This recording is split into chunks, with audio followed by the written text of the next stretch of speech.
திருப்படல்கள் 102 12-20 முடிய. ஆண்டவரே, நீர் என்றென்றும் கொலுவீற்றிருக்கின்றீர். உமது புகழ் தலைமுறைதோறும் நிலைத்திருக்கும். நீர் எழுந்தருளி சீயோனுக்கு இரக்கம் காட்டும். இதோ குறித்த காலம் வந்துவிட்டது.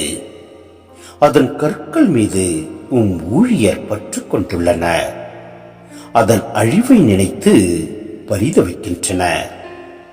வேற்றினத்தார் ஆண்டவரின் பெயருக்கு அஞ்சுவர். பூ உலகின் மன்னர் யாவரும் அவரது மாட்சியைக் கண்டு மருள்வர். ஏனெனில் ஆண்டவர் சீயோனை கட்டி எழுப்புவார். அங்கு அவர் தம் மாட்சியுடன் திகழ்வார். திக்கற்றவர்களின் வேண்டுதலுக்கு அவர் செவி கொடுப்பார். அவர்களின் மன்றாட்டை அவமதியார். இனி வரவிருக்கும் தலைமுறைக்கென இது எழுதி வைக்கப்படட்டும். படைக்கப்படவிருக்கும் மக்கள் ஆண்டவரை புகழட்டும். ஆண்டவர் தம் மேலுலக திருத்தலத்தினின்று கீழே நோக்கினார். அவர் விண்ணுலகில் நின்று வையகத்தை கண்ணோக்கினார். அவர் சிறைப்பட்டோரின் புலம்பலுக்கு செவி சாய்ப்பார்.